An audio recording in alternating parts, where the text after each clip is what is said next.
independent in thought, and punk rock in life. It's the Chad Benson Show.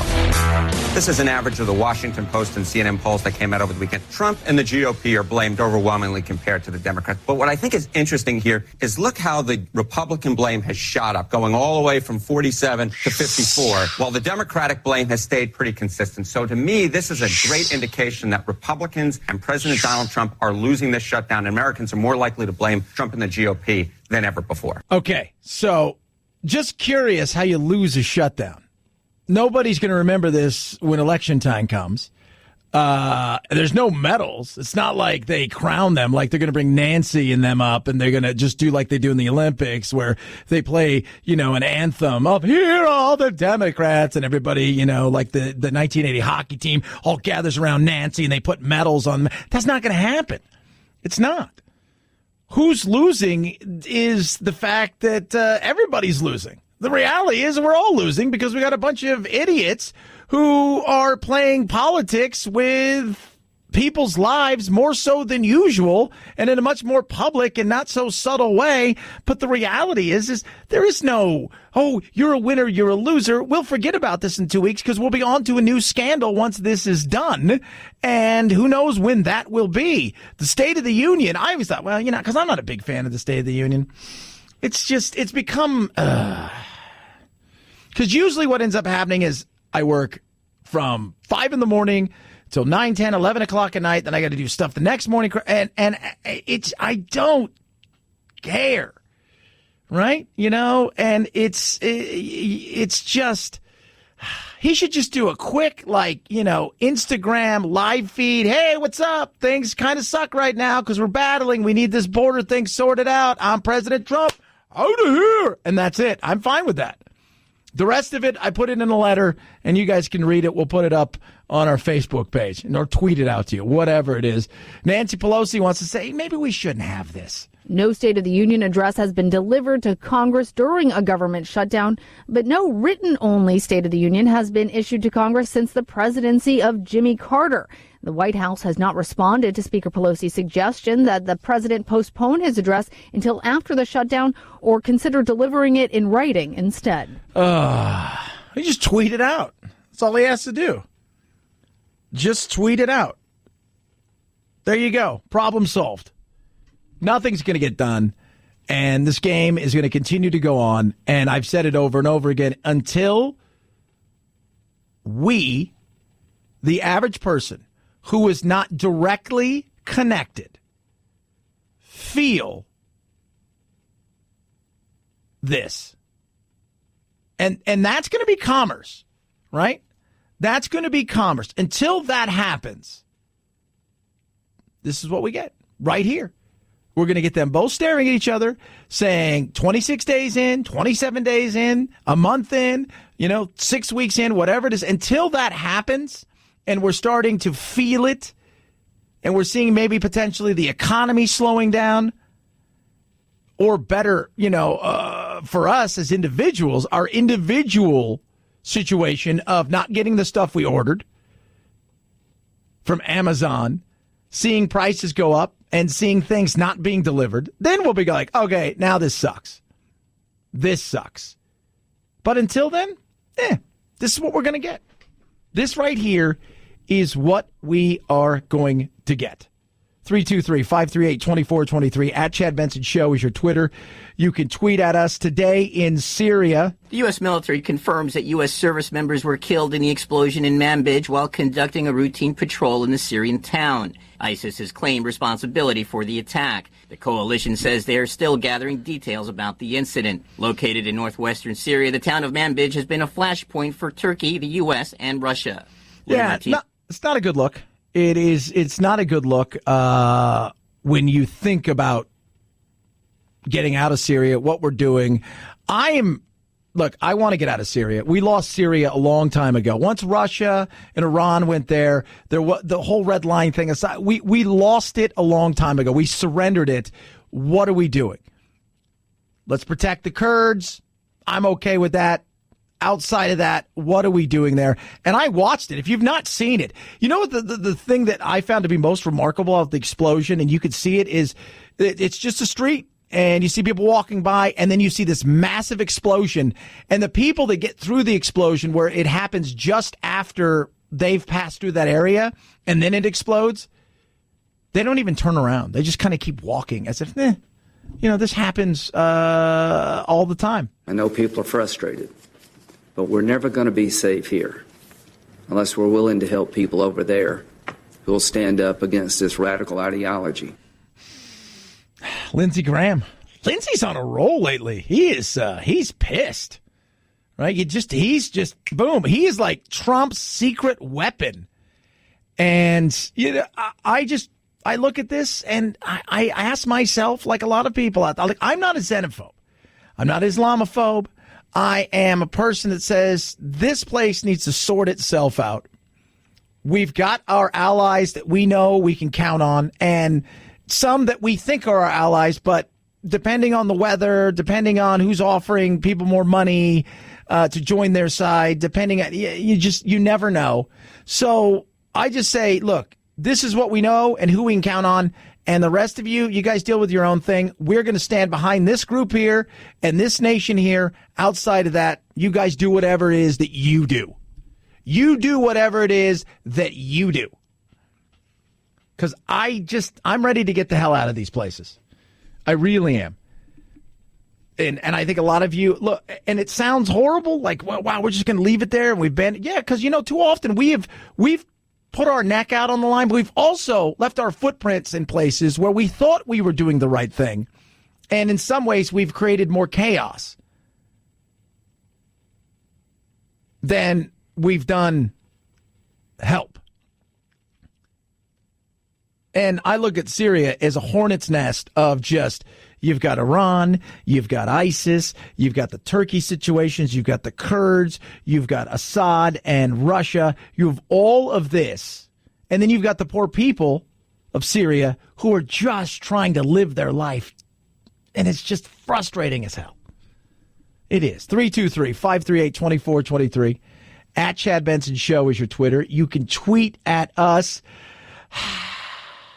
Sears has been saved. I don't know if that's good or bad. Those close to the negotiations reporting Sears Holdings has agreed to move forward with a more than $5 billion bid by Chairman Eddie Lampert's hedge fund to save Sears, its 400 Sears and Kmart stores, the Kenmore brand, and the jobs of 50,000 employees. The agreement reached early Wednesday morning ends 2 days of discussions over the bid and the bids of liquidators. An agreement would still need to be approved by a U.S. bankruptcy court. Ryan Burrow, ABC News.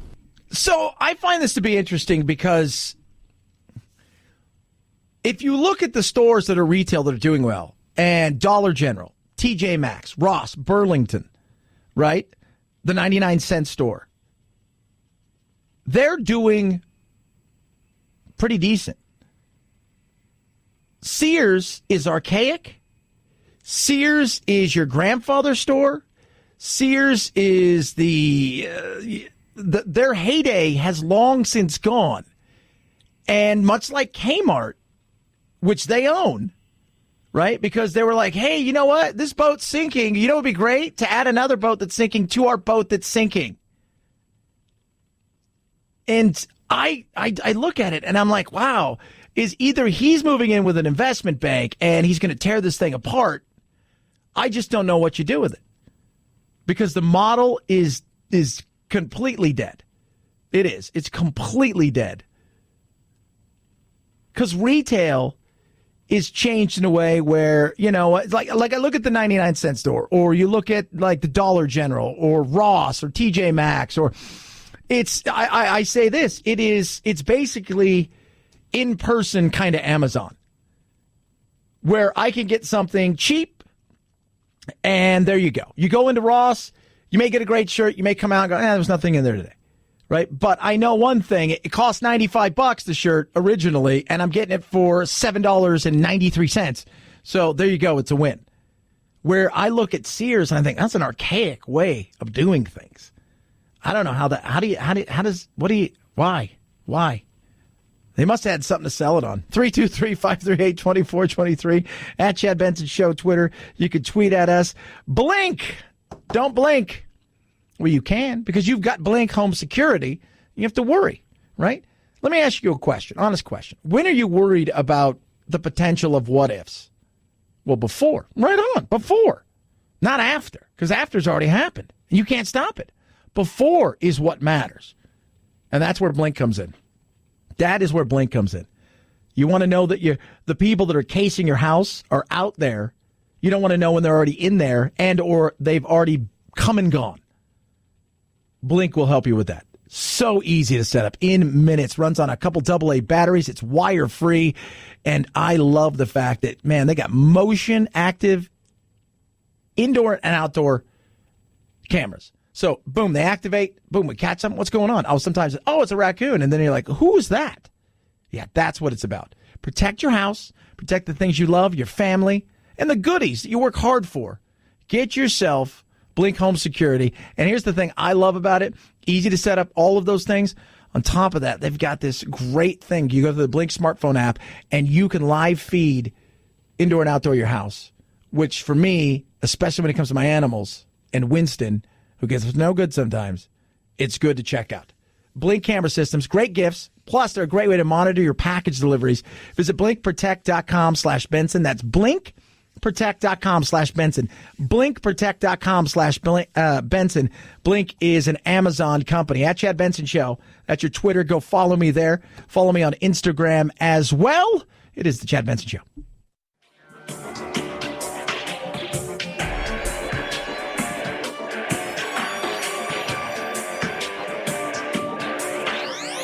Warning, no snowflake zone. Uninformed opinions are in danger of melting. The Chad Benson Show. Atlanta U.S. Attorney B.J. Pack says federal agents were keeping a close eye on 21-year-old Hasher Taheb, who lives in Cumming, Georgia. Pack says Taheb planned to attack the White House and other targets. By using explosive devices, including an improvised explosive device, an anti-tank rocket. How did authorities come across Taheb? The JTTF initiated the case after receiving a tip from the community. Pack says that sparked a year-long investigation ending with Taheb's arrest north of Atlanta. So this guy apparently wanted to blow up the White House and some other stuff, and then people were worried, obviously, because it's Atlanta, and in a few weeks they're going to be hosting a very large thing that most of the globe will be watching. There were no threats posed to any targets located in the Northern District of Georgia, nor was there the upcoming Super Bowl a target of his alleged activity. There you go. So there's that. So they've taken him into custody. Apparently he wanted to go to Hirar, which is a term they use for the Islamic State territory. That's why he was selling a car that the FBI informant reached out to show interest in this car. And that's why he was going to go. The problem is he didn't have a passport, which is kind of weird. It's like, why didn't you have a passport? He allegedly told the informant he wanted to attack the White House and the Statue of Liberty in jihadist attacks. But that was thwarted by them, their FBI. 323-538-2423. At Chad Benson Show is your Twitter. You can tweet at me. Love hearing from you each and every day at this time. We like to give it to you like it is hot. We do it every day, kids, and sometimes it's so hot, you got to wear gloves. It's the urban word of the day. It's time for the urban word of the day, fam. What? Right now? Time to get a little more hip on the streets. I can't understand a word you're saying. Urban word of the day. So, this young lady, Miss Jenner, was dethroned by the egg, so she clapped back. What is a clap back? When somebody comes at you, whether it's online, in any of the social media world, or just right in front of you, and you come back with a witty retort that destroys them, you clap back. You can use that. Clap back is your urban word of the day. Thank you for saying that in dated urban slang so that I'll understand you. That there was the urban word of the day. We damn stretched your cranium. Can you just tell me who you are? I'm Chris Hansen. The guy we've watched for years, busting suspected child molesters, Chris Hansen, now has a mugshot of his own. He's been charged with bouncing checks in Stamford, Connecticut. Police say he ordered $13,000 worth of promotional trinkets from a Stamford company and paid with a check that bounced when the company gave him a second chance, a second bounce check. Cops got involved, and now Hansen is out on bail with an upcoming court date. Do you think when they called him in, they say, "Is this your check?" No. Why don't you have a seat? So are these your checks? Yeah. Apparently he's out of work. I didn't realize it gotten that, but I thought that show did well. I thought he did well. But he said his wife was going to come and deliver the checks, and finally the guy's like, she never even showed up, and he had some sort of show he was doing and trying to capitalize off of the success of the Catch a Predator of sick individuals. So he got popped, and that's but yeah, they were like, he's out of work and struggling. I'm like, man, it shows you, right? Like how, like you see people on television, you hear people on the radio, or you see athletes and stars, and you know what? It can go like that. It can. And in this day and age, you just never know how fast they go. And sometimes people just check out on their own. But what we've talked about, I mean, we've talked about, the guy that along with Ryan Seacrest hosted the first year of American Idol, and now he's an Uber driver, and people tried to job shame him. And then the other side, you had the guy from the Cosby Show, right? And then, he was working at like a Trader Joe's or somewhere like that. People like kind of hammered him. It's like, what you see on television, very few of them get to the point where it's a forever thing, where they don't got to work anymore. Very few are Friends and Seinfeld. Very few. And a lot of times you see them and, man, you know what? They're bit part actors. Most actors and people who are famous and stuff, they don't make the money you think they make. Very few do. 323-538-2423 at Chad Benson Show is your Twitter. That would be funny, though. Why don't you just have a seat? Oh, man. You can tweet at us. You can text the program, 323-538-2423. Shutdown going on. Politicking happening. We'll touch a bit about what's going on in Los Angeles with the big battle between, the usual, the teachers and everybody else. We'll talk about that as well. And Super Bowl, Oscars, too politicized for advertisers? Chad Benson Show.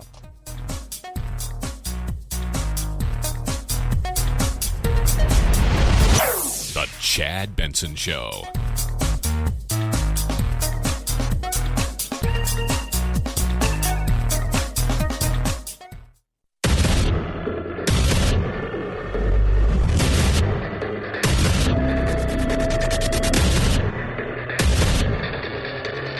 Independent in thoughts and punk rock in life. It's the Chad Benson Show.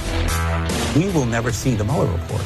Neither Congress nor the public will ever see the special counsel report if William Barr is confirmed and he carries out the scope and approach that he took today. And clearly now, in my view, Congress needs to mandate more transparency for this report, because what he intends to do is to take the Mueller report and then issue the Barr report. And he refused, in response to my questions, to commit that he would tell us even what he is deleting or editing out of that report.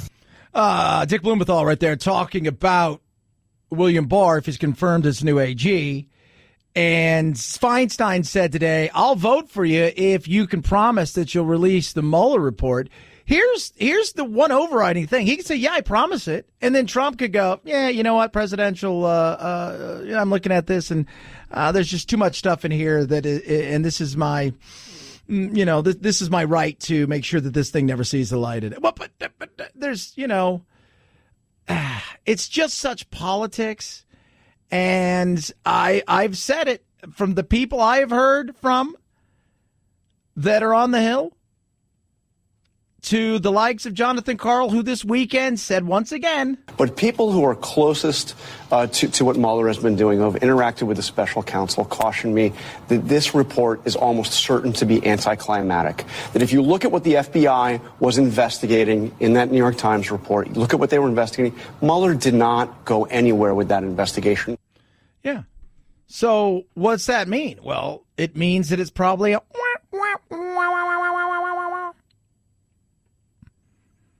Now, with the new Manafort stuff, who knows? But even at that point, Mueller's known this stuff for a long time about Manafort. This just didn't come up yesterday, even though it was reported. So he may not have gotten to where he wanted to go. And you're not going to ask for another 6 months on a grand jury investigation if you've locked and loaded everything that you've needed. You're not. So now they could be going elsewhere. But as far as the collusion, and I asked somebody this yesterday, I said, are you going to believe it if it doesn't go the way that you want it to go? Because a lot of people that want it to be so. I have news for you. As much as I didn't like Hillary Clinton and her politics and her personality, even more so than her politics, I didn't want her to be dirty and find out that all these emails were things. I didn't want that. I didn't wish that. I don't want that. I'd like to think the best of people, no matter how nefarious they can be. But I said, do you think that you, in your heart, will buy it if there's nothing there that really points to him and collusion and Russia? Do you think you'll buy it? And he's like, yeah, but I don't care what they get him out with. I just want him out. I said, well, there you go. But for some people, it's still the want to know that the election was stolen. They want to be able, because that way we can sleep at night because the election was stolen. It was stolen so we can, there you go. That's why we live in a universe that just had something stolen from us. This isn't the way that people really voted. We'll see. I understand that to people getting on with their lives away from Westminster, the events of the past 24 hours will have been unsettling. Overwhelmingly, the British people want us to get on with delivering Brexit and also address the other important issues they care about. Teresa May, as I said yesterday, she was going to withstand a no-confidence vote in Brexit. And, you know, you look at this because there's this wave of populism and all of these things that are happening across the globe, and you've got both right wing and now left wing populism that is out there, and the question that may be asked, if they can't figure out what to do and come up with a solution to exiting Europe, is, I mean, they've tossed around all kinds of ideas that may even be, hey, we might have to have another vote.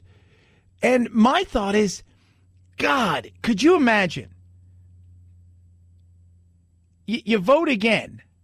So you voted for something and it went the way that you thought it was going to go. Or even you voted against it, but you go, you know what? It was there. I voted. I didn't go the way I wanted, or I was there. It went the way I wanted. I got to accept that, and we move on. And they're like, we don't think we're going to be able to do anything. And so what does that say? Literally, your vote is useless. And we have that issue here in America where we've put things to votes in across the country, knowing full well that the vote in some, especially social issues, is just the beginning of what usually ends up being court. They're not doing it the same way over there, but they're asking those kind of questions. And I could see why people get frustrated. At that point in time, it's like, well, what are we doing? And I was thinking to myself, if I ran ads and I did all of that stuff and I got Brexit through, and then you said we're going to do it again or we're not going to get it done, I want all my damn money back. I did everything I was supposed to do. I want all my money back. But she survived today, the no confidence vote. But she didn't want Brexit.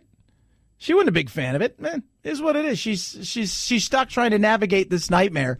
But just remember, for all the craziness, right, for all the lunacy that the American system, people throw at the American system, how bad it is and all these things, for all of that stuff, the reality is a lot of systems are just a little off in their own way, right? A little different. And Britain's going through it right now, and we're going through our chaos, and some of that is just manufactured chaos through sensationalism. Teachers in Los Angeles walking out of classrooms for a third straight day today. We need that money funded in public education. We need those class sizes to come down. Otherwise, we cannot do our job properly. Thousands of unionized teachers fighting for things like raises and smaller class sizes, but no talks are planned. Officials say about 160,000 students went to class Tuesday. There are nearly 500,000 students in the nation's second largest school district. Yeah, and they're looking at this and they're talking about we need smaller class sizes. We need this. We need that. This is what we need. But there's something else that's going on there that is bigger that they're dealing with. And this nationally is a fight in a ton of states, if not most states. And that is choice. And they're not a fan of what's happening there because people want choice and people are taking their money, especially in disadvantaged areas, low-income areas, where they don't want this public school's not working. It's not. And we're going to take our money, we're going to take our choice, and we're going to go somewhere else, and they don't like that. There's a saturation point in Los Angeles right now where every new charter school that gets open is a nail in the coffin of a public school. That screams of me as somebody who doesn't like that kind of competition. And not all charter schools are good. And you get some bad people that run some and take advantage of the trough that's out there, and that's not good either. But you could just listen to that and you think to yourself, you're not a fan. You're not a fan of this. And there you go. You don't like the fact that people are taking their student, their child, and they want to go somewhere else. And when you take them out of that system and you put them in a system where money will benefit them, it's different if you put them in private school. But to take them out of charters, to put them into a charter school, that is a huge slap in the face. 323-538-2423 at Chad Benson Show is your Twitter. You could tweet at me. We touched on it on more than a few occasions yesterday about Gillette. Not everyone is happy about this ad. One person on Twitter said the video puts all men in bad light. Another said boys are not monsters in waiting, but others say they don't think Gillette intended to insult men, but instead wanted to encourage humanity and decency. And, you know, I posted something and people, oh, you're a jerk and you just don't see it. And, you know, and I'm just like laughing. And then I read a great article today that says, you know, people just want to get stuff. Right? Like, I just want to buy a razor. I don't want you to preach at me. Advertisers are worried about the Super Bowl. People are worried that they're not going to, you know, like, okay, who's going to spend the money on this? And are they going to be preaching to the audience, which is going to turn people off? And this is the struggle that advertisers are having from the Oscars to the Super Bowl, which is... I don't want it to be other than here's a commercial. Now, some are trying to make a statement, right? But if you're lumped in the middle of that commercial break and you got Nike and there's a Colin Kaepernick and people are mad and like, turn it off or whatever, that is what a lot of people want. I don't want to be preached at. Look, I don't want to be preached at. It is what it is. I'm not telling anybody to not buy Gillette. Right? You buy Gillette if you want to. I don't care what you do. You know, I'm not this big, let's boycott, you know, things. And trust me, overnight, Gillette, over the last 48 hours, they have heard it from a lot of people. People are dumping their razors and do all kinds of stuff. You do what you want to do. That's up to you. DollarShaveClub.com/Chad. You do what you want to do. But I just want to be able to watch something that has zero to do when it comes on as a commercial of anything other than selling me your product. If you're selling a widget, sell the widget. Sell the widget. I don't need to be preached at. I don't need to be told to any kind of social political correctness thrown in my face. That's it. And that's what a lot of people are saying, both on the right and the left, is they're just kind of getting over it. I don't need to know what your social... I don't... Because we're at the point now where it's like advertisers are terrified and they're frozen because they're like, look, we've got to make an ad for this. This is what it is, but if we go in that direction, we're going to hear it from not the masses, but the minions.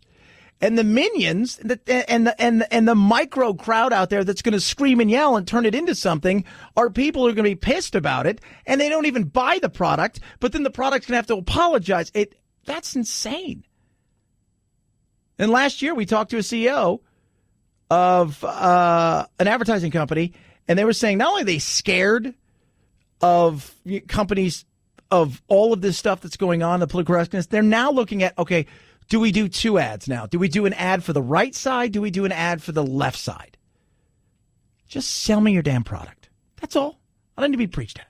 323-538-2423. At Chad Benson Show is your Twitter. You could tweet at me. Love hearing from you. AMAC. Put their money where their mouth is. They do. But, Chad, you're preaching about and you're selling stuff. Yeah, I am. But I'm not saying, hey, you go out there and this is for this, that, and the other. You know what? They've got great products. They got great products. They got great discounts. That's what's great about AMAC. And here's the other thing. I'm giving it to you for free. 1 year free. Like, that's pretty damn good. AMAC.us/Chad. AMAC.us/Chad. They're going to give it to you for free. 1 year. All the benefits, all of that stuff, you check it out.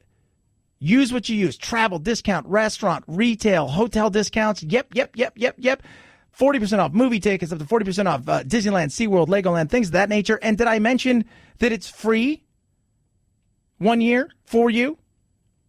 They didn't want your credit card. Doesn't get any better than that. AMAC.us/Chad. AMAC.us/Chad. AMAC.us/Chad.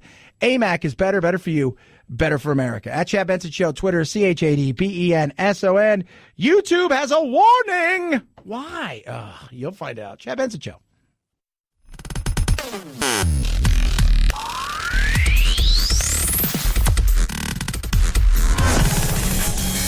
Got that sniffling, sneezing, stuffy head thing going on? Time for your daily dose of Vitamin Chad. YouTube saying enough is enough, announcing they'll ban all challenges that present an apparent risk of death. The popular video sharing site issuing new guidelines that say we need to make sure what's funny doesn't cross the line into also being harmful or dangerous. Our policies prohibiting harmful and dangerous content also extend to pranks with a perceived danger of serious physical injury. The fact that this is why we have to have warning labels on everything. This is it. It's why we can't have nice things.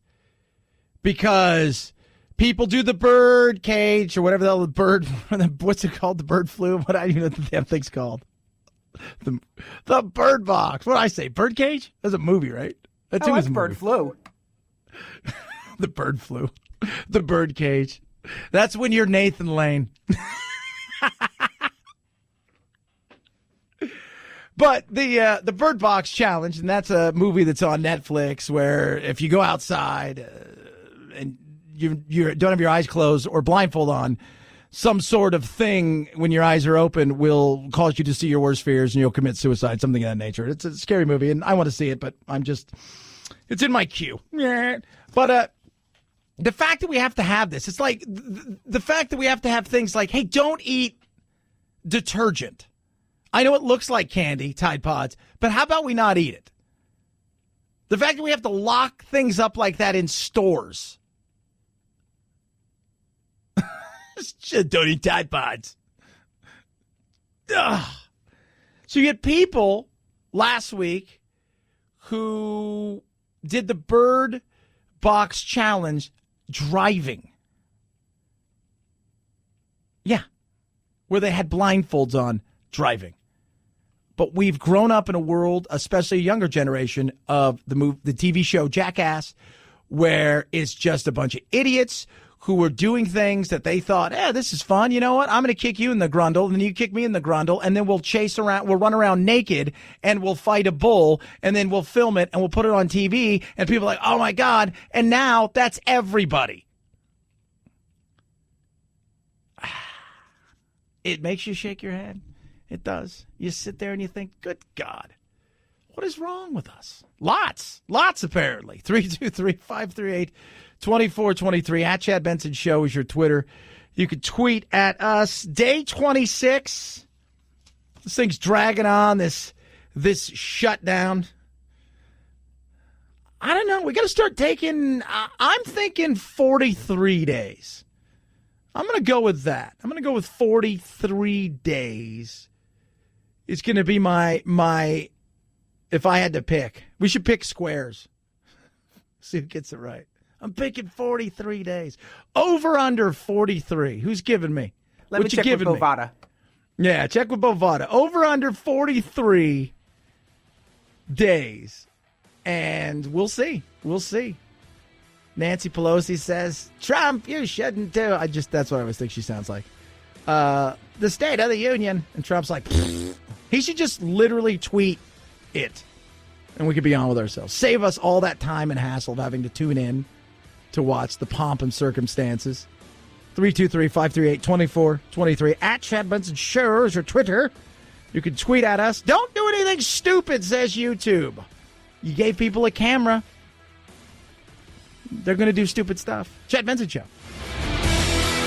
This is the Chad Benson Show.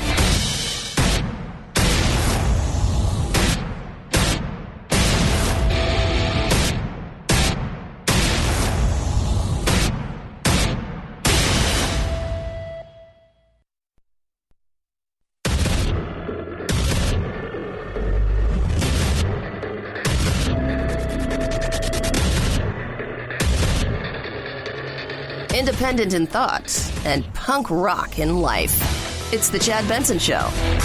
In a letter to President Trump, Speaker Nancy Pelosi is citing security concerns about trying to host the State of the Union address during the government shutdown, writing, quote, unless government reopens this week, I suggest that we work together to determine another suitable date. Both the U.S. Secret Service and the Department of Homeland Security have not been funded during the shutdown. The request that it be submitted in writing was how the report was given to Congress until the Wilson administration, but no president since Jimmy Carter has submitted a paper-only statement. All right, so look, all it states is that every once in a while, the president will come out and deliver, hey, this is what's going on. And it's become this thing. It used to be just in writing, right? Like, hey, guess what? Stuff's happening and, America's going to be great. It's going to be awesome. And then it became something of a spectacle. And I don't care if we have the State of the Union, right? Like 30 years ago, when we didn't have 24-hour news cycles, maybe it was something, right? Maybe, I don't know. Even then, again, it wasn't what it is now, but we know everything that goes on because nobody can keep their mouth shut and everybody's got an opinion, which is totally fine. But what is he going to come out and say that's new? So just deliver some tweets, or she said, do it from the Oval Office, or don't do it at all. Right? Like, do it on a Tuesday morning at like 3 a.m. and you make everybody show up so we don't have to watch it. That'd be hilarious. Oh, man, I won't be here. The only thing fun that comes out of it is like, oh, is one of the justices going to die? Chad, that's mean. That is so mean. It's stupid. It is. It is stupid, stupid, stupid. And here we are, 26 days into our self-inflicted debacle of this shutdown. I want President Trump to look into these faces and see what he is doing by using these men and women as pawns. President Trump, look at the pain and suffering you're causing. Because he doesn't do that. He doesn't do any of that. That guy, Chuck Schumer, does none of that. Ever. He's never played politics. He's never once voted for a wall, but now is not voting for a wall. He's never done any of those things. No, not once. The plan from the president I heard today was that he wanted to continue to engage in negotiations to try and find a solution. And he's dearly hoping that the other side will get engaged, and I hope they do too. And I wasn't ever for a shutdown, but here we are. And let's get to the bargaining table and find a bipartisan solution. There you go. Now, is that going to happen? No, it's not going to happen. Even though stuff coming out of the White House that people are pushing the president, you got to end this. You got to do something. You've got to try to figure something out. You've got to make and at least go out and make some sort of attempt to say, look, I'm willing to talk about DACA. I'm willing to do this, that, and the other. Do something so the ball goes in the court, because if you look, the polls right now aren't very good for the Republicans, and they're like guilt by association on this one because Trump said he wanted to own it. And remember, there's 3 playing the game right now: Trump, Republicans, and Democrats. This is an average of the Washington Post and CNN polls that came out over the weekend. Trump and the GOP are blamed overwhelmingly compared to the Democrats. But what I think is interesting here is look how the Republican blame has shot up, going all the way from 47 to 54, while the Democratic blame has stayed pretty consistent. So to me, this is a great indication that Republicans and President Donald Trump are losing this shutdown. And Americans are more likely to blame Trump and the GOP than ever before. Yeah. And, what do you do? There's a lot of frustration there, and I think they just something needs to get done sooner rather than later, and some cooler heads need to prevail. And it's frustrating because I look at this and I use this explanation because there are 3 people in a room, and there was a glass of milk, and it is now spilt. Nobody wants to take the blame for it. Everybody's got their own idea of who did it. Trump said the window was open, so the wind came in if we'd have shut the window, but we don't want to shut the window. We want to let it in. Okay, we're not going to do that. Nobody wants to take any responsibility. They argue. They all storm out and go their separate ways. All the while, there's the glass and the milk still on the floor. Somebody needs to go, we're going to get this sorted out. Right? We are. And I don't blame the Republicans for the frustration of, hey, guess what? We're going to do this, and we'll talk about it later. And then the Democrats are like, yeah. And then they kick the can down the road, and then later never comes. And I don't blame them for their frustration. But at some point in time, it's like, come on, just get your stuff together. Just get it together. Handle your business. If you're Trump, though, remember, Republicans, Democrats, Trump, 3 separate, battling it out. If you are Trump, this is about 2020. This is about the promise that you made. This is a situation where if you give in on this, or the perception is you gave in on it, are you going to lose your base? And is this going to cost you the election? And will people start to turn on you? 323-538-2423 at Chad Benson Show is your Twitter. You can tweet at us. We lost 4 soldiers today in Syria, killed by ISIS. And, it's a horrible, horrible, horrible situation. And I'm all for getting out of there. We lost ISIS we lost Syria long before Trump ever got there. Once the Russians went in there, and that was kind of it. It was like it was surrendered, and that was it. Bye-bye. You got Iran, you got all of these factions in there, and you've got ISIS, but we lost lives today. And the video it's just a street. People are kind of mulling around and walking. It's just like a middle of the day. People are shopping and eating, routine patrol, and then boom, an explosion. For those who lost their lives today in Syria, you are defending America, in my view. Lindsey Graham talking about it, and kind of, just a little bit of a split here when it comes to Trump. And he's been a huge Trump. He's been on the Trump train for the last, several months. I would hope the president would look long and hard of where he's headed in Syria. Yeah. What is it? Trump said he wants to withdraw. He wants to get the hell out of there. My concern by the statements made by President Trump is that you would set in motion enthusiasm by the enemy we're fighting. Now, Trump has said and reiterated again today by Vice President Pence that Caliphate and ISIS have been destroyed. We are bringing our troops home. The Caliphate has crumbled and ISIS has been defeated. You're not going to defeat an ideology. You're not. You're not going to defeat. It's like cockroach. You're not going to get rid of cockroaches. You're just not going to do it. You're not going to defeat an ideology. Can you destroy and can you destroy their areas, destroy their caliphate, make their lives miserable? That you can do. But can you destroy the ideology itself? No, I don't think you can.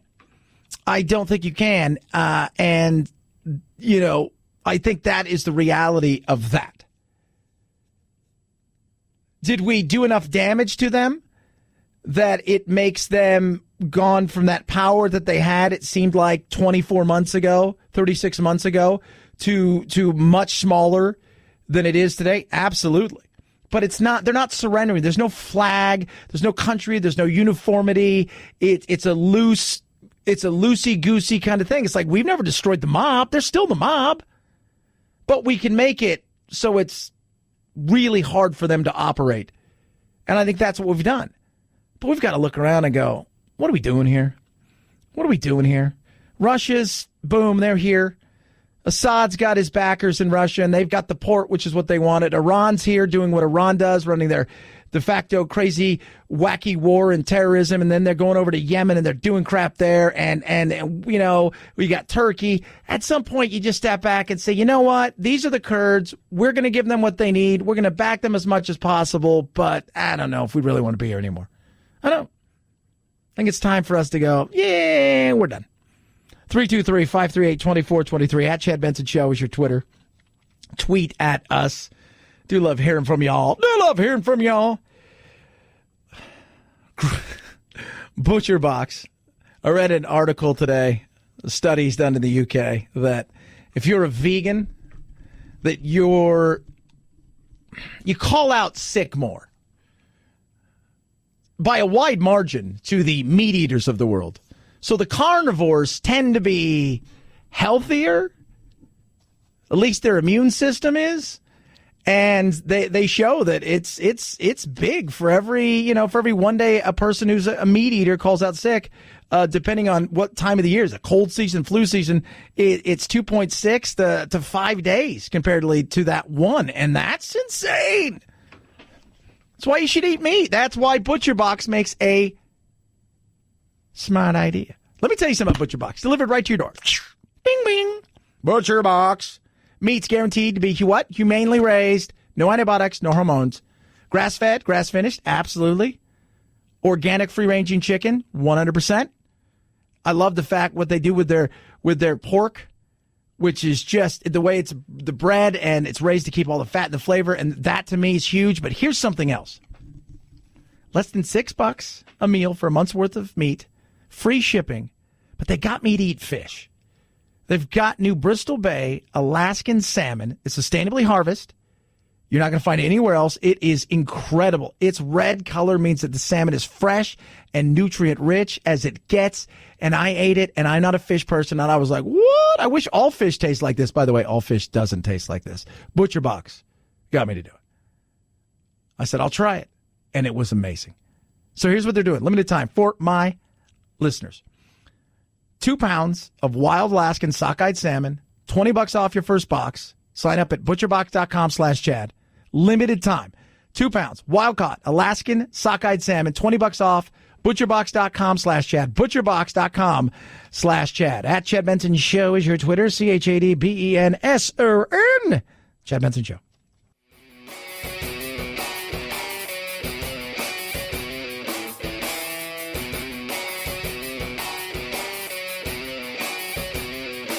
Being antisocial sucks. Hang with Chad's friends on Facebook, The Chad Benson Show. And if you just need some alone time, head on over to Twitter at Chad Benson Show.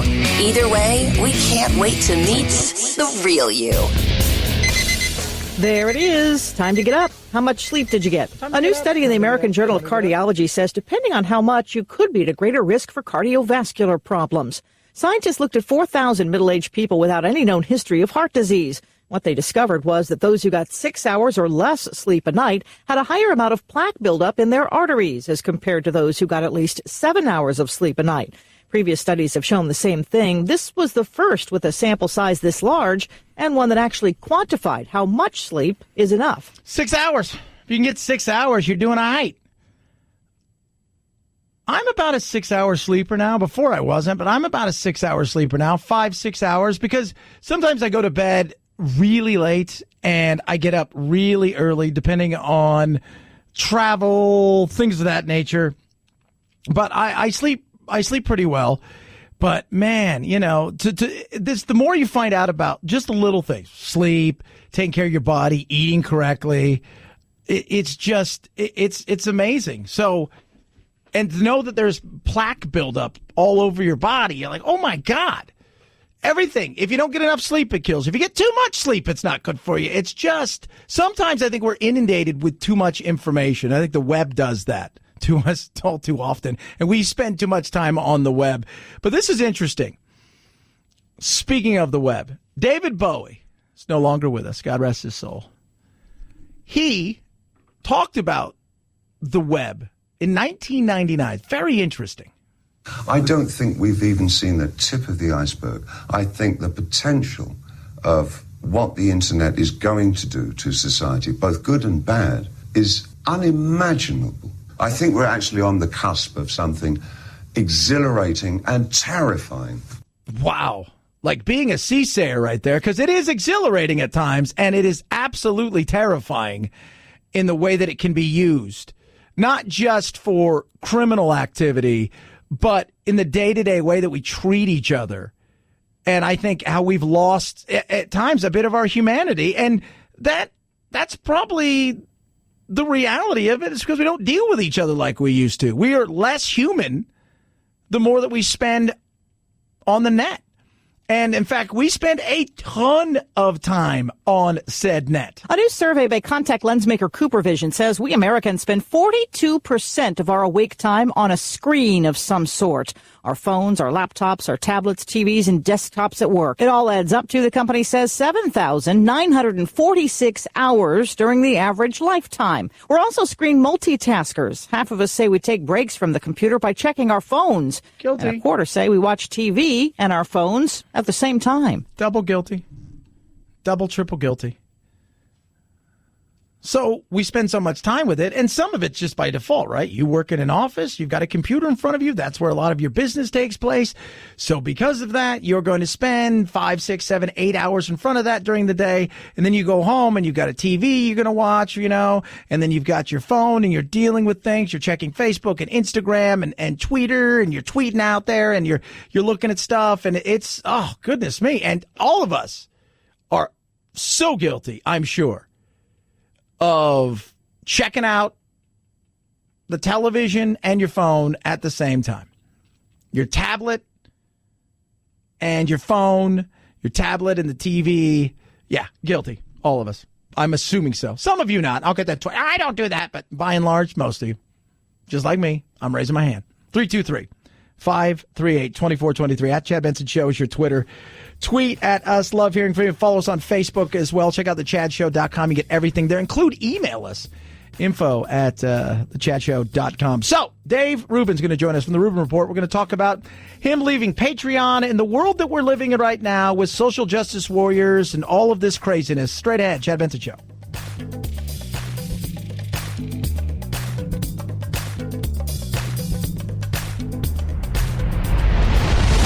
The Chad Benson Show.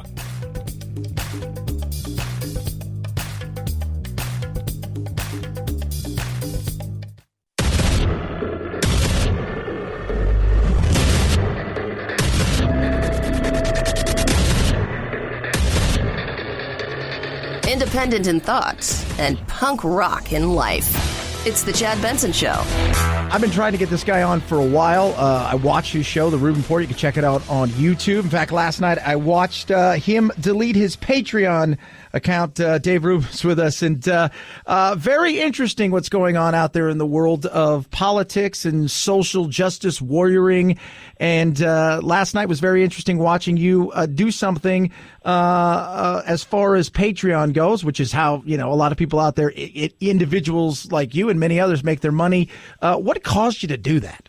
Well, first off, let me just say that if anyone of your listeners is on Patreon, I don't necessarily recommend deleting it the way I did, which was doing shots of Patron every half hour or so while you're doing it, because after 6 shots, I'm not exactly sure what I was doing on that live stream. But that being said, look, Patreon, which is a crowdfunding platform that creators use to make money because it's very hard to actually make money making content on YouTube and some of these other platforms, and this was a way that fans could directly fund creators. They have gotten in the business of censorship and banning certain users for certain language. In this specific case, it was about a guy by the name of Carl Benjamin who happened to say the N-word.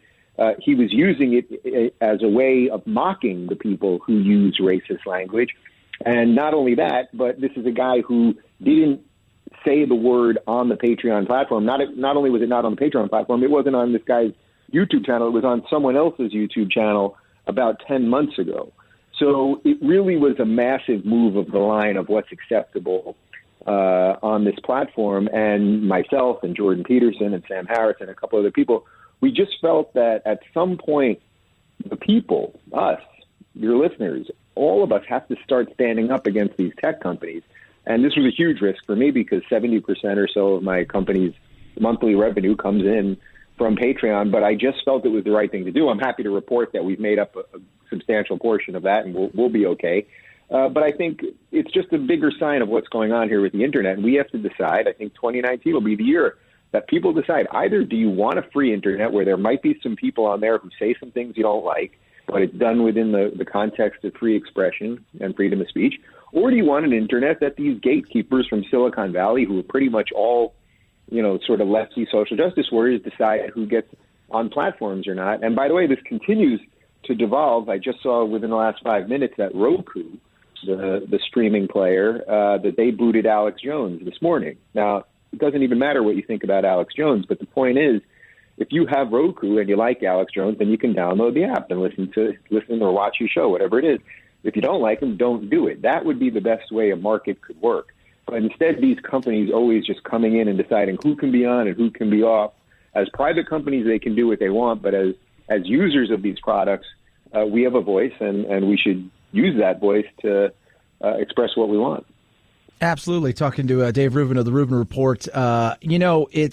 You used to work with the Young Turks. Obviously, you call yourself a classic liberal. I joke and we call ourselves here the alt middle because both sides, we don't have a monopoly on good or bad ideas. I think it's good about bringing ideas together. But the reality is, Dave, and you know this more than anybody, is we live in a world now where somebody wants to label you something and they want to use that label to do everything they can to paint you into a box and keep you there. And we've gotten to the point, I've seen it with Jordan Peterson talk about it. I've seen it you talk about it and several others where we're no longer at a point where we want to have a discussion. We want to destroy individuals' lives to even make a livelihood and a living.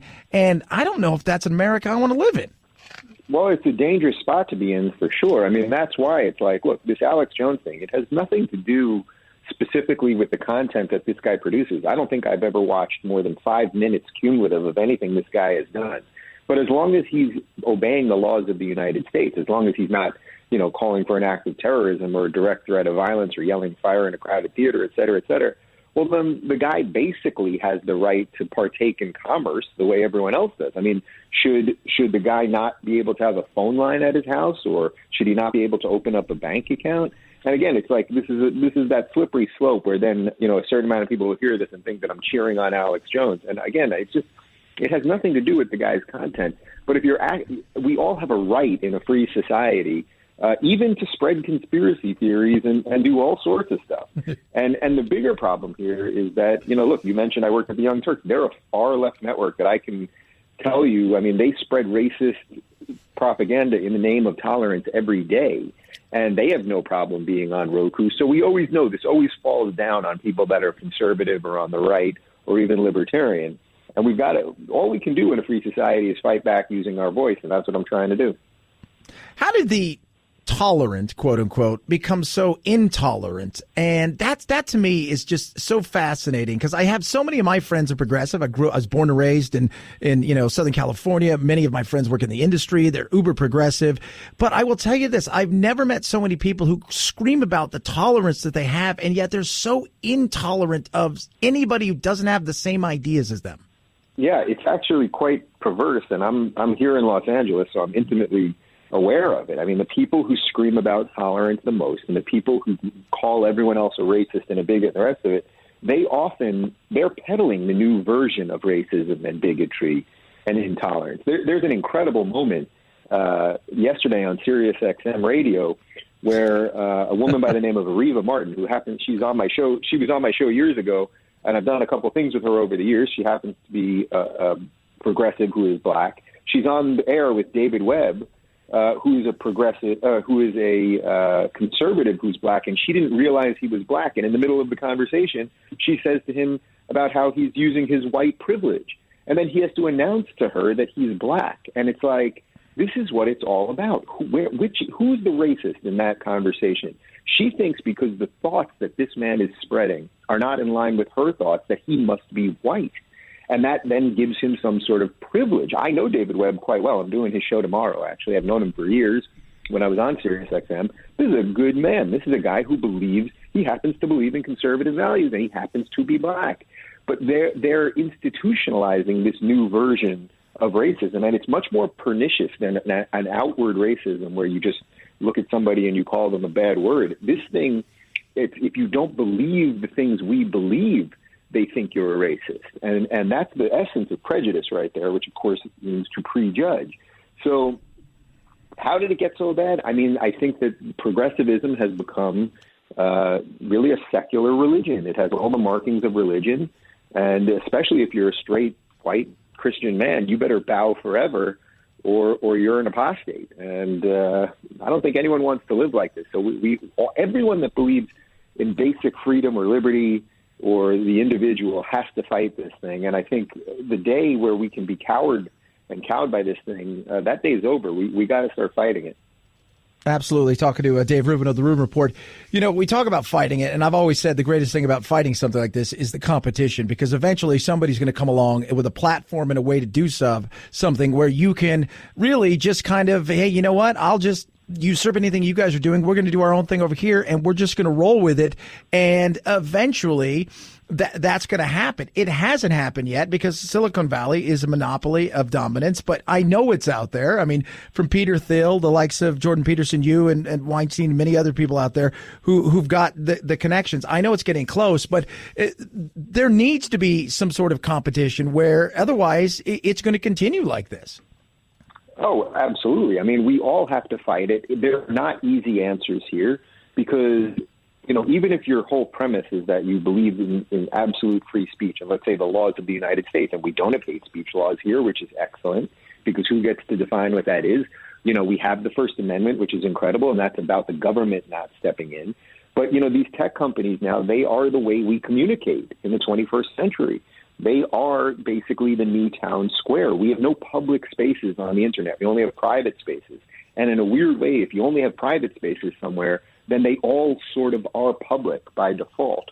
And maybe we need to figure out how to get some public spaces online. And, you know, I'm not a big government guy at all, but maybe that would be a functional thing for the government to do, to start providing spaces, platforms online that are purely there to respect the First Amendment. And then all the private companies could do what they want, and you could choose whether you want to be on there or not. But right now, we're held hostage by a couple authoritarian left-wingers in Silicon Valley, and it's very dangerous. But as you said, and you mentioned a couple of those names, there's a lot of people figuring out what the alternatives are, and I'm a huge believer that human ingenuity can solve things. I'd much rather human ingenuity do it than have the government come in and break up these companies or tell tech companies what to do. I don't know if you know this, but tech companies ain't that great at the internet. I mean, I paid my property taxes on a California state website, and it looks like Prodigy in 1994. So, it's one of these things where it's like I will always believe that humans, left to their own devices and left with a little freedom, will be able to solve the big problems. Absolutely. Dave Rubin is with us. Last question. Appreciate you coming on today. You said 2019 is the year. Flash forward 12 months from now. What do you think is going to take place in the next 12 months where we're going to start to see some rationale and common sense come into these kind of things where people aren't being destroyed, people aren't being thrown off of sites and not having a place to go to even make a living anymore? What do you think is going to happen within the next 12 months? Well, I think what we're seeing with the social justice warriors and the left and the progressives, it's only going to get worse. I mean, there have been so many markers over the last few years. There was that election of that Trump guy, for example, where they could have taken a little stock and said, boy, we're really pushing people the wrong way. This hysteria is actually not good for the country, nor is it a sustainable movement, because it's a movement based in figuring out who the enemy is all the time. And eventually you are your own enemy. That being said, I have no reason to believe that they'll stop doing that, because they've consistently done it, and it's attained them some power. I mean, there's a lot of energy right now with these young progressives who I think are pretty all awful, this new crew in Congress. So I suspect that'll get worse, but I think what will happen, and I think this is happening right now, is that there will be a strong, subtle undercurrent of good people who will start realizing that these problems are real. And I think it's happening all over the place. And what I really see happening is that the center-right, basically a collection of sort of moderate conservatives and libertarians and some classical liberals or ex-lefties, let's say, are all starting to come together and go, okay, we can agree to disagree on a couple of the issues like abortion or what the tax rate should be or whatever, but we basically want to live in the same society that has a respect for free speech and doesn't want the government to solve everything. And I think that will become the new Big Ten. And the question is, how much destruction can this new leftist thing sow over that period of time? Nobody knows the answer to that, but I've got my work cut out for me. I suspect you do too, and that's what it's all about. Absolutely. Dave Rubin of the Rubin Report. I know you're going to be out. You're writing a book. You got maybe a tour going on, and you and Peterson are going to be out there hitting the road soon. So we're going to be able to see you everywhere. And the best way to get in touch with you, if they want to follow you, if they've never followed you, or maybe they want to start, helping you out there and throwing some money away and donating and getting your income back up where Patreon had you. Yeah, it's all good. YouTube.com/Rubin Report. It's Rubin Report on Twitter and Instagram and the rest of it. I got a pretty solid branded guy, so we're all right. Right on, my man. I appreciate that. Thank you so very much. Dave Rubin right there. And at Chad Benson Shows your Twitter, ChadBenson. And again, where we're headed in this day and age, it's going to be very interesting. But I think once competition comes up and you start losing people, the almighty buck changes a lot of things. And once they start to feel it, once people get sick and tired of even people who go, I don't like what this person has to say, but I respect the fact that they had to say him, and stop branding them that. Once that starts to happen and that almighty dollar starts going elsewhere, and even people that are moderates start fleeing those places, guess what happens? It's a win. It's a win. But I don't think it's going to happen anytime soon. 323-538-2423. At Chad Benson Shows your Twitter. It's the Chad Benson Show.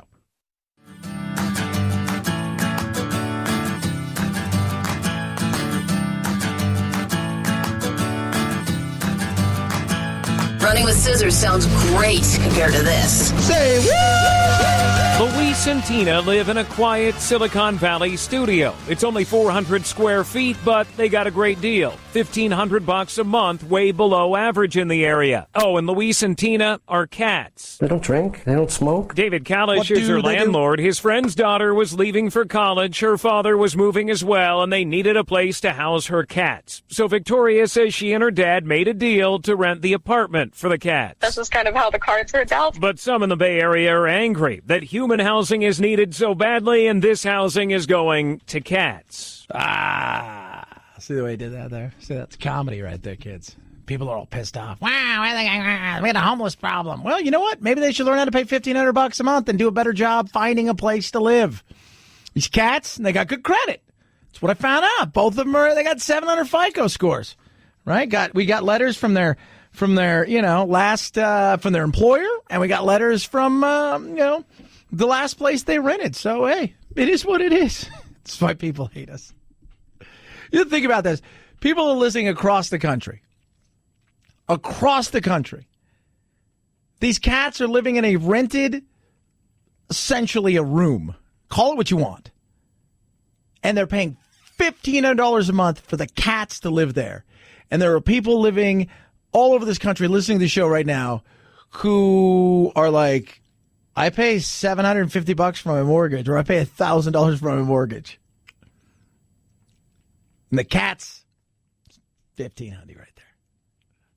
Oh, wow. That's crazy. 323-538-2423 at Chad Benson Show is your Twitter. Very interesting thing going on with an NBA basketball player and his fight with his country's leader. New York Knicks center Enes Kanter has called Turkey's President Erdogan, quote, the Hitler of our century and a freaking lunatic. The one lunatic guy, one maniac, or dictator. Earlier this month, Kanter said he couldn't travel with the Knicks to London for a game this week because Turkey would have him killed. Oh yeah, easy. They got a lot of spies there. I can get killed if they're easy. A Turkish newspaper says prosecutors are now asking Interpol to issue an arrest warrant for Kanter, saying he's a member of a terror group and citing his ties to a cleric Turkey accuses of plotting a failed coup in 2016. No. It's crazy. You know what, though? I don't blame him. I don't. I mean, you saw what happened in Turkey with Khashoggi, right? You've seen what's happened with people who've pissed off Putin, how, they've printed something or said something or been in this thorn in his side, and the next thing you know, they slip in a room or they get some sort of illness out of nowhere. And who could forget, right, the half-brother of Kim Jong-un? And they got those two girls to, try to do an Ashton Kutcher punk thing, only to find out that they gave, what did they give? They gave him something that they put over his face, and they thought it would be funny, I guess, and he died. So I don't blame him. Erdogan? Have him snuffed in a heartbeat. Absolutely, if he could. Absolutely. So, yeah, I don't blame him for going. I don't. I do not at all. 323-538-2423. At Chad Benson Show is your Twitter.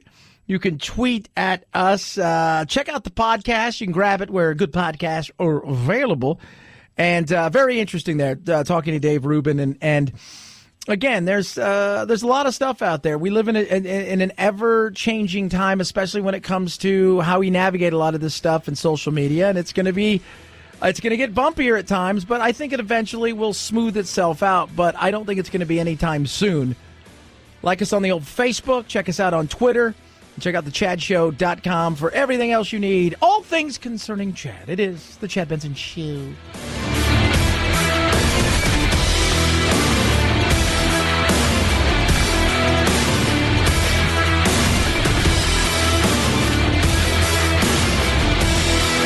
This is the Chad Benson Show.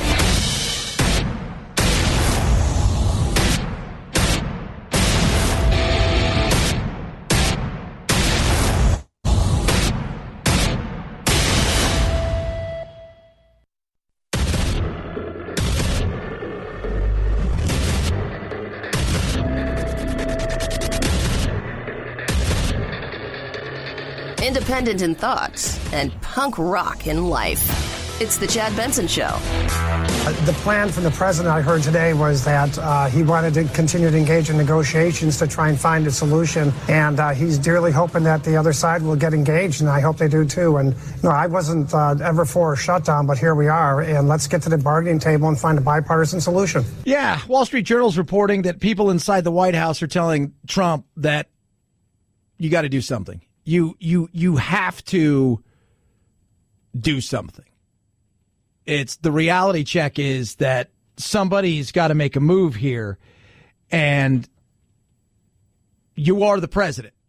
So even though, you don't want to look like you're losing, the reality check for everybody else out there is this isn't a winning thing for the Republicans. It isn't. It isn't a winning thing at all for the Republicans. In fact, This is an average of the Washington Post and CNN polls that came out over the weekend. Trump and the GOP are blamed overwhelmingly compared to the Democrats. But what I think is interesting here is look how the Republican blame has shot up, going all the way from 47 to 54, while the Democratic blame has stayed pretty consistent. So to me, this is a great indication that Republicans and President Donald Trump are losing this shutdown, and Americans are more likely to blame Trump and the GOP than ever before. Yeah, I see that. And again, Trump wanted to own this. Let's be real. He said he was going to own this, and he has stayed pretty pat here about owning this. For Trump, this is 2020. If he backs down on this, he may lose some of his base. And I'm telling you guys, this is what this is. And we've talked about it before. It's a triangle more than it is the right side versus the left side. Because Trump will do whatever Trump wants to do, sans the Republicans or the Democrats. He's going to do his own thing.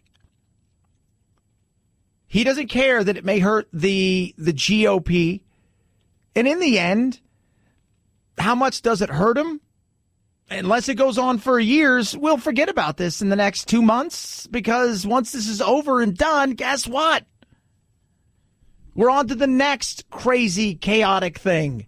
We're on to this, or we're on to that. We're on to as of right now, though,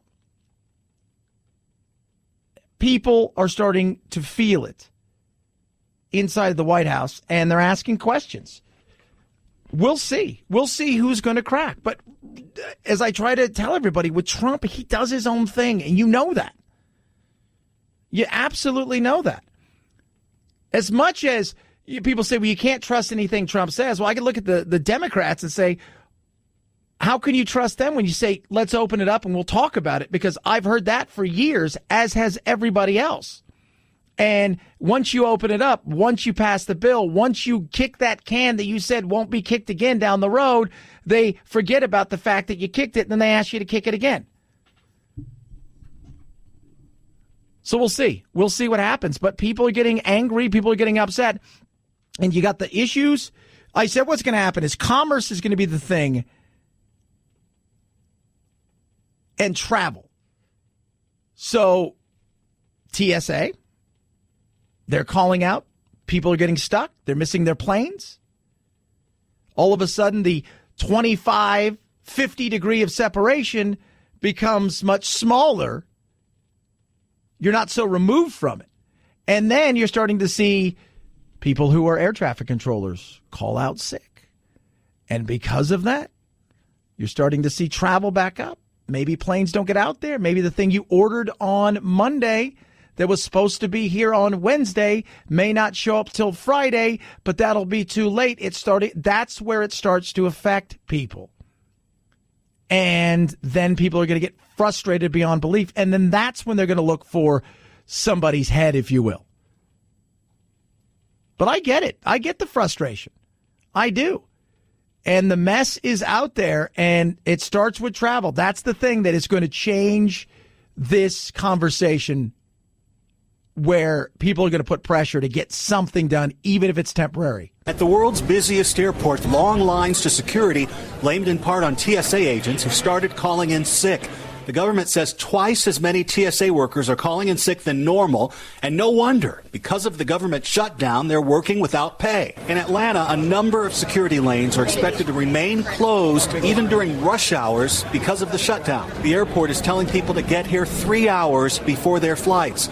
Now, Producer Phil, you just traveled before your mishap yesterday, where you were urgently rushed to urgent care as you sliced your finger off. You were traveling. How bad was it? I didn't have an issue at all. There you go. See? Hartsburg, though, is a nightmare. You've been there. It's a nightmare. That's where we flew into. Oh, really? And it wasn't that bad? Not a problem at all. Oh. Wow, look at that. See? So it's all lies. It's all lies. Although you weren't landing in Harts. You went from one place to another. If you were going from arriving at Hartsburg and trying to get through, it'd probably be different. Yeah, probably. Because it is a nightmare there anyways. Even at the best of times, if you've flown through Atlanta, it can be a nightmare. But the air traffic controllers, who yesterday, along with several other federal agencies, through their unions, tried to sue, saying that you can't even force, even though we're essential, you can't force us to show up at work. That's slavery. And the judge said, he heard oral arguments, and he's like, this is a political thing. I'm not going to get involved with this, so I'm going to deny your motion. And, you get these stories that, you hear things, about, I can't pay for this or I can't pay for that, and they're having the GoFundMe. And it's frustrating. It is, because there's a fix out there. But nobody wants to be a part of the fix because of political pressure from social media and whatnot, and how am I going to look, and my base, and blah, blah, blah, blah, blah. It is frustrating. But there's a fix out there. There's a fix. But what's happened is the milk has been spilt, and there are 3 people in the room, and they're arguing over who spilt the milk, how the milk should be cleaned up, when the milk should be cleaned up, who gets credit for cleaning up the milk. They got frustrated, and they've all gone their separate ways. Oh, by the way, the milk and the glass still on the floor. 323-538-2423 at Chad Benson Show. That there be your Twitter. Oh my God. It's frustrating. It is. Like it's frustrating. And all the while this is going on, the Russia thing is starting to heat up again. You got Mueller, what is he's looking at with Manafort, and what did he do? And then you got the potential new AG, which is William Barr, who's a good friend of Mueller, and he's being grilled, and that's kind of like watching paint dry, but there's some interesting stuff, and he's come out, and apparently Pelosi said today, you want my vote? You want people's votes, then you make this thing public and we'll get you the votes. The Democrats. You make whatever comes out in the Mueller report public, and then there'll be the votes. Robert Mueller in that investigation had full cooperation, full support, and carte blanche. Could he expect a similar level of support from you as Attorney General? Yeah, as I said, I'm going to carry out those regulations, and I want him to finish this investigation. I think we all do. And I am encouraged by things you've said. Yeah. And it's not the fight that we have seen in the past. It's not that. It's not ugly the way that we've seen in the past. It's much different. They're asking questions, but they're not trying to destroy somebody who's got a pretty impeccable record, and it's very interesting. And he even he came out yesterday and talked about the fact that Mueller and I are pals.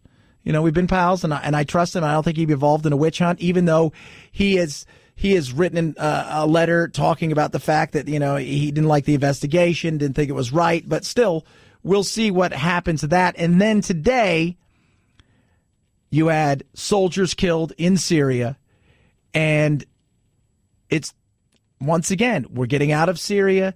Then there's a delay in getting out of Syria. ISIS has already claimed responsibility for the explosion. American troops have been killed in northern Syria in an explosion claimed by the Islamic State. In a tweet, the spokesperson for the U.S.-led coalition forces did not reveal the exact death toll in Manbij, but said that the Americans were on a routine patrol. A war monitoring group says at least 15 died in the blast. The deadly attack comes about a month after the president ordered the withdrawal of 2,000 U.S. troops from Syria. He claimed that the Islamic State had been defeated. Well, you're not going to defeat an ideology like that. You're not. I mean, you're not going to defeat Al-Qaeda. You're not going to defeat groups like that. They're an ideology. There's not a flag. There's no surrender. They're going to go about, they'll, like cockroaches, disappear, and then they'll come back. But, people are pissed about this, and they're worried about this. I want to get out of there. I think it's a hornet's nest, and I think we need to choose our friends wisely. We need to back them up, and we need to warn people. These are our friends. These are our allies, and we will protect them, and this is what we'll do. But our footprint is in a lot of places, like a bull in a China store. We've gone in there with some intentions that we thought were pretty good, and I think at times we have messed some things up. But I am absolutely with Lindsey Graham here. You think what you want to about those people over there. They've had enough of killing. They'd love to have the opportunity we have to fix their problems without the force of violence. Yeah. But the reality is we surrendered Syria a while ago, long before Trump came on the scene. And with Iraq and Russia and then Assad and then the Kurds and Turkey, no thanks.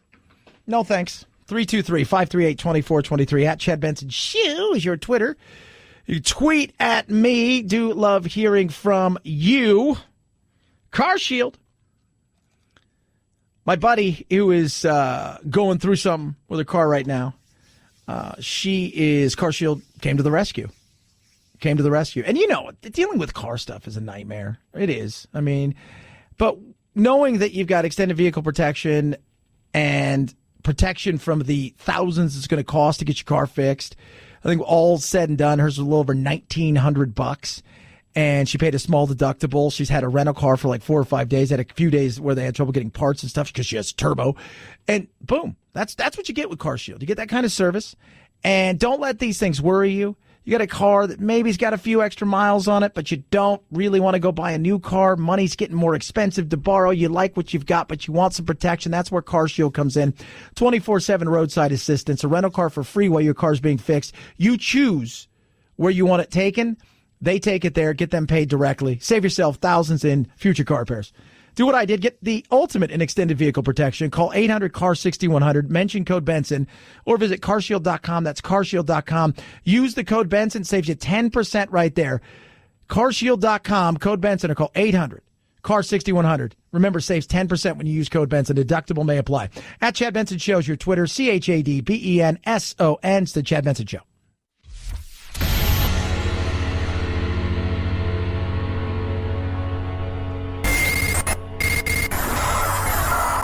No fake outrage here, just the real thing. The Chad Benson Show. The division here at Parliament is huge. Lawmakers rejected her deal by a massive margin, and today the main opposition party is forcing a vote to have her removed. She'll probably survive the crisis, but the only thing we know is that we're heading into the unknown. The unknown! And the unknown has happened, except for it didn't happen the way that people thought it would happen. Teresa May has survived her no-confidence vote. So the way it works in England is they can bring up a confidence vote on whether or not they feel that you're competent enough and that they have confidence in you leading. Remember, she didn't want the Brexit. It was voted on by not a large group of people, right? It wasn't, people just didn't care. And lo and behold, she had to, try to negotiate and navigate this exit from Europe. The Brits love being the Brits. I mean, think about this. You've got the UK, right? So you've got Northern Ireland, you've got Scotland, you've got England.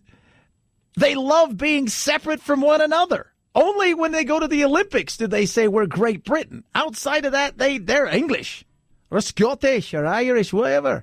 So they love it. They do.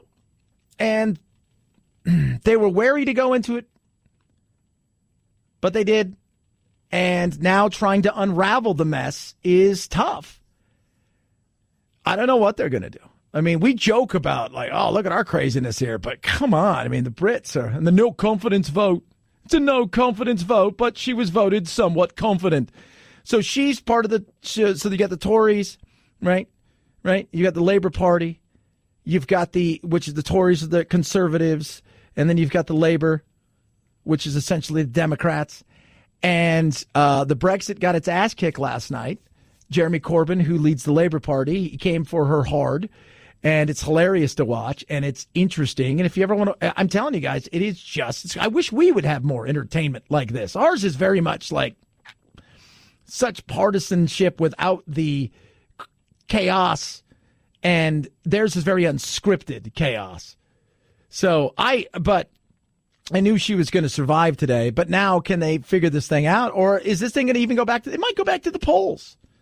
It might go back to the polls. But then I ask myself, if something like this goes back to the polls, right? Like, and because who knows what will happen with us nowadays? And now everything we do goes to the courts.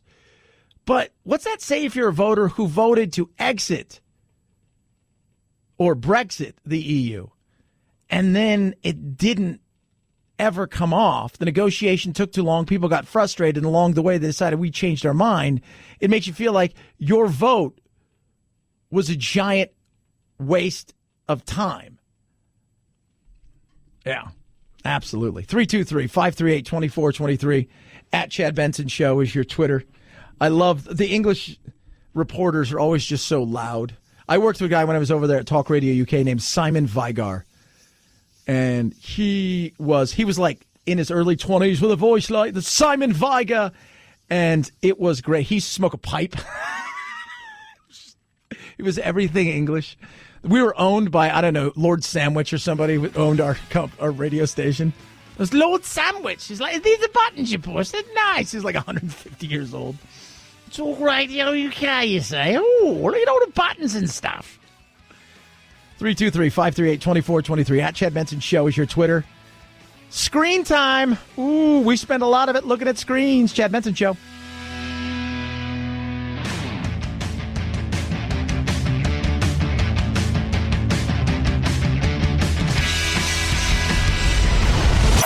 The Chad Benson Show.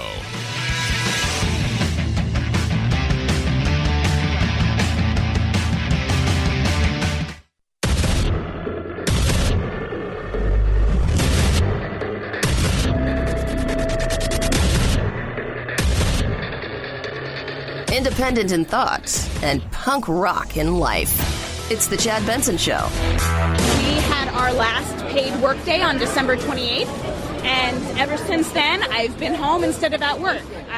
The American people deserve clean water, they deserve clean air, and I love to do my job, and I want to go back and do it. Sarah Fry right there. She, about 800,000+ other federal workers are either not getting paid and working because they're essential, or they're not working and or accruing hours towards getting paid anytime soon because they're deemed essentially unessential, which makes you laugh. Not getting fixed anytime soon because you have people who are being obstinate and pig-headed over something that can be fixed, and that politics and who's in the White House is playing a big part of that. It's playing a huge part in that. It really is. Today, Nancy Pelosi said, yeah, maybe we shouldn't even have the State of the Union. No State of the Union address has been delivered to Congress during a government shutdown, but no written-only State of the Union has been issued to Congress since the presidency of Jimmy Carter. The White House has not responded to Speaker Pelosi's suggestion that the president postpone his address until after the shutdown or consider delivering it in writing instead. Which, I mean, essentially, it just says every once in a while, the president's got to kind of come out and say something. And it used to be just in writing. Hey, things are all right. This is where we're going. Here you go. But we've turned it into a show now, and we've turned it into pomp and circumstance. And here comes this demigod, whoever he or she is.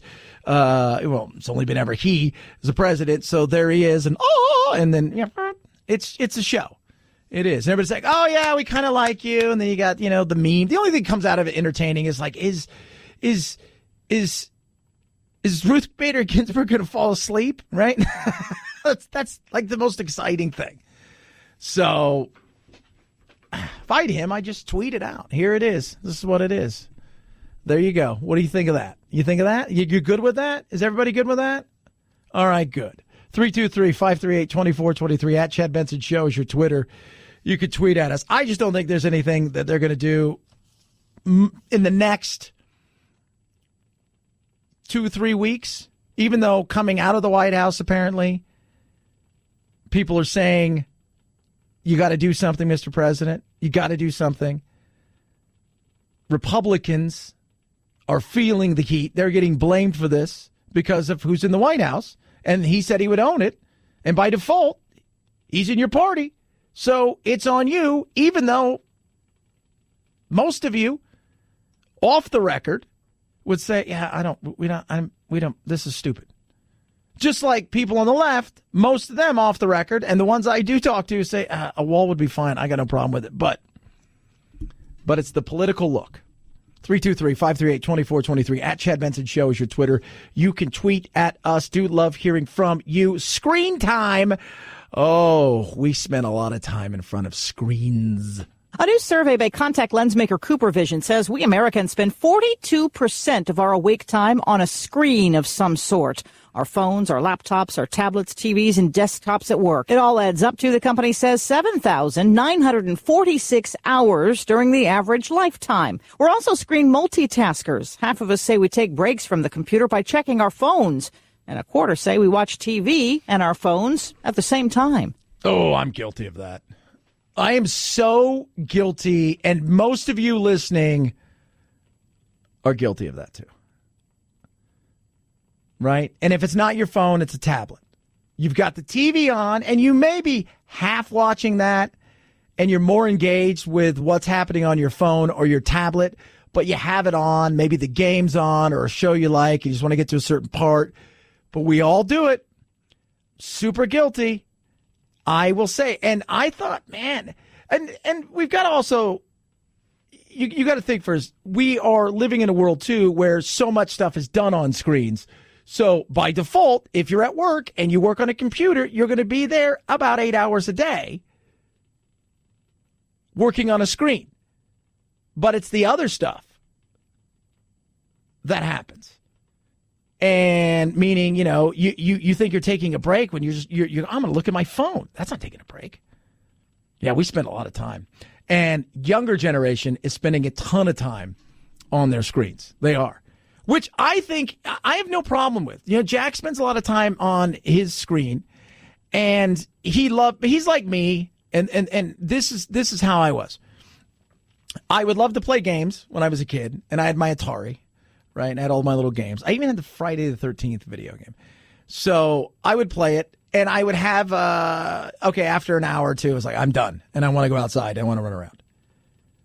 But the world they live in is totally different. And I found this to be really, really fascinating. And I see it in Jack's world, especially because he goes to a very cool STEM school, super, super advanced as far as like they do coding in the afternoon, things of that nature that is just, it's incredible. But this is where the world's going. And I love what these teachers are doing in the classrooms and the way that they're taking this thing to engage kids. These third graders are learning addition and subtraction. How many ones do you need to regroup? With an added feature. It brings in that flair and that, flash, but it really is so educational. Patty Kurtz and other teachers at Walker Elementary School in West Dallas, Wisconsin, supplement their classwork with a digital math program called Dreambox. Welcome to Dreambox Learning. Dreambox is part of a vast array of apps, websites, and software increasingly being used in elementary and middle schools that bring gaming into the classroom. Yeah, absolutely. And so Jack has his thing where it's gamified, all of his math and a bunch of other things like that. And it's really, it's you don't have to ask him to do their homework. And when he starts to do it, unless there's a football game on or he's got practice, when he starts to do it, he gets totally engaged. And they've gamified it in a way that I think is so interesting because talking to Paul Lamona, our tech guru, we'll have him on tomorrow, actually. We'll talk about a bit about this, is when he was working on World of Warcraft, and StarCraft, when he first started working at Blizzard, I think he was like employee number 6. He was one of the first people there, and he was doing Diablo. One of the things they came up, they wanted to gamify stuff. They wanted to make it a reward system. Because like everything else, like dopamine, it's like we do with whether we share things on Facebook or Instagram. We like it, the likes, and it's great. Because there's a certain sense of competition, even if it's with yourself against other things, and it's you want to do better. You do. And the way that they're doing this is just so intriguing. With each correct answer, students gain points that can be used for avatar upgrades, privileges like listening to music in class, and a competition against other classrooms. That's cool. Because it makes them more engaged. It does. Now, I think this is the future. I think this is where things are going. I think this is where education is going. The problem is, like you're seeing in Los Angeles right now, is they're fighting over things like pencils and pensions and all of that stuff. And not every class is going to have it. I'll say, Jack's school, again, it's all on tablets. They got a tablet at home, and they have tablets. Every kid has a tablet at school. They don't. Outside of that, they've got nothing else. That's what they're doing, and it's great. But what about the inner city and places like that? There's where the struggle is going to be, and that's where the gap is going to come in. But look where we're headed. AI, all of this stuff. This is where companies need to really get involved big time. And you're probably going to see along the way companies get involved in a way where they're going to come in and privatize some of these things because they're going to want to become a huge part of education because it's a way of also selling their products in the future. And you see it in youth athletics right now into the college side. So kids are growing up and athletically, they're going to Nike camps. They're playing AAU basketball for Nike or Adidas or Under Armour. So when they're being scouted by schools, Nike and Adidas and Under Armour are trying to steer these kids into a school that is also going to have those products in hopes one day that they're going to use the products and or eventually represent them.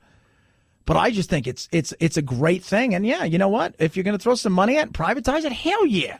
Barry Fishman, an expert in learning technologies, says technology doesn't improve teaching or learning, but gaming can play a role in the classroom. What makes the teaching good is not the game. What makes the teaching good is the teacher and the way they think about their students as learners and how they connect all the dots. And hopefully, if they're using a game or any other tool in their teaching, it supports them in accomplishing the goals they have for their students as learners. I'm going to push back on that a little bit. Because no matter how good a teacher is, if a child is not engaged, they don't care. You can be the greatest teacher in the world, but if he or she aren't paying attention to you, it doesn't matter. So if you can use all of these tools to engage them, then your skills as a teacher will benefit them tremendously. And all of us know that because every one of you listening you can remember who your favorite teacher was because of the way that they engaged you and they made things interesting. And if these tools can not only help in the advancement of where we're headed into the world today, especially with kids in education, remember, teach where they're going, not where they are. I think it's great. Classcraft and Dreambox provide analytics to track student performance to help teachers determine problem areas. Students say the gaming aspect helps alleviate academic stress. With Classcraft, it doesn't make it seem like a big test, so you're less nervous and you're probably going to do better. Modern bells and whistles to help students learn. Yep, and it's needed. I think it is. And I think on top of all of that other stuff, if you're teaching where they're going, and it's going to be huge. And this is where we're headed. We're not going to become less technologically driven, more. 323-538-2423 at Chad Benson Show is your Twitter. You can tweet at us. Love hearing from you. A lot of stuff still to get to. Oh, my Lord. Cutting the cord. We're going to talk about that. And yes, wait till you hear about the cat and the apartment. First, though, MyPillow, amazing. Slept pretty darn good last night. Pretty darn good. It's hard, though. I had the three-legged cat bumbling around on my head. And he, too, we call him Three now. He's Oscar Katstorius. But we also call him Three. And he likes the pillow as well, the MyPillow. So what are you waiting for? I mean, the sleep studies are out. I mean, today's a huge study out today talking about the fact that if you don't get enough sleep, up to 6 hours of sleep on a regular basis, plaque can build up across the board inside of your body. You need it. Little changes go a long way in everything you do, and that's where MyPillow comes in. 100% machine washable and dryable, made in the USA, and you will sleep. And you'll sleep better than you've slept in a long, long time. I was skeptical. I am skeptical no more. And right now for my listeners, 4 pillows, 1, 2, 3, 4. 2 premium pillows, 2 go anywhere pillows, half the price, free shipping, and money back guarantee till March 1st. You're not going to find this deal anywhere else. What are you waiting for? 800-944-4975 or go to mypillow.com. Use the promo code Benson. You're going to get this great deal. 2 premium pillows, 2 Go Anywhere pillows, half the price, free shipping. mypillow.com, mypillow.com, promo code Benson, or 800-944-4975. 100% machine washable, dryable, made in the USA. 4 pillows for the price of 2, free shipping. mypillow.com, promo code Benson. At Chad Benson Show, Twitter, ChadBenson. It's the Chad Benson Show.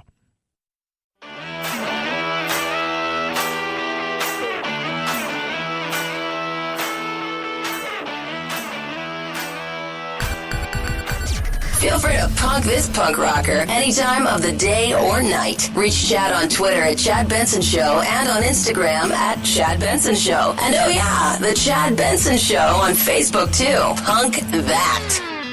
Luis and Tina live in a quiet Silicon Valley studio. It's only 400 square feet, but they got a great deal. $1,500 a month, way below average in the area. Oh, and Luis and Tina are cats. They don't drink. They don't smoke. David Kalish is her landlord. His friend's daughter was leaving for college. Her father was moving as well, and they needed a place to house her cats. So Victoria says she and her dad made a deal to rent the apartment for the cats. This is kind of how the cards turned out. But some in the Bay Area are angry that human housing is needed so badly, and this housing is going to cats. Meow. $1,500. I will just tell you, I paid way too much money to save 3, the cat with a shot leg. But $1,500 a month for cats? People are angry. Well, maybe people need to hunt harder because these people found a place where they could stay. Right? Now, if you're an adult, $1,500 a month, right? If apparently you have to share a kitchen and bath. It's almost like a hostel by the sounds of it. But man, $1,500 a month out near Silicon Valley is not a bad deal. Now, granted, they're for a couple cats. That's what pisses people off, and this is why everybody else hates us. Oh my God, $1,500 a month. We will do wacky things for our animals, from getting them presents for Christmas to spending way too much money on a surgery, to renting out a small apartment. We will spend way too much. We do. I'm not going to pretend like we don't. It is crazy. I just saw $1,500 a month for a cat. Oh, my goodness me. That is crazy. The guy said, stink up the place a little bit, but, they don't make any noise. There's no loud music. They don't party. Oh, you don't know that. I've seen The Secret Lives of Pet. I know what cats get up to. Cord cutters, those ditching cable and satellite TV subscriptions, are becoming more of a force, up 50% in the last 8 years, according to Nielsen. 16 million homes in the U.S. now watch only some combination of over-the-air or antenna TV combined with streaming services. And the demographics for cord cutters are at either ends of the spectrum. 6.6 million have a median age of 55 and only have an antenna, while the other 9.4 million are younger and have at least one streaming subscription. Total, that's only 14% of homes in the U.S. with a TV, but it's a trend that's going up. Yeah, but, Netflix yesterday, this is asking people, where's the cutoff with Netflix? To me, that's the interesting part. I asked the millennials that I call them the kids that I work with. I asked them where was their cutoff, and they said, $22, $23, $24, $25. You'd really have to be doing a lot of different things because that would probably be the cutoff. And I think while we're cutting the cord more, the fact is it's now so fragmented that if you start to piecemeal a lot of these things together, it ends up being as much almost as dish or cable. So choose wisely, I guess. But it's not going. The one thing that people want, is the ability to watch when they want to watch. And when cable figures that out, I think that'll be a win. 323-538-2423 at Chad Benson Show is your Twitter. You can tweet at us. Check us out at Chad Benson Show TV. We're posting more videos coming up soon. And that Dave Rubin interview was very interesting. You can check it out. We'll post it on the Facebook, the Chad Benson Show Facebook page. Your useless fact of the day, the Golden Arches. are more recognizable than the cross. Think about that for a second. Let that soak it up. Kids recognize that first before they recognize the cross worldwide. What? I know. Got you over the hump. We'll do it again tomorrow. That'll be day 26, by the way, of the shutdown. Night-night, Jack.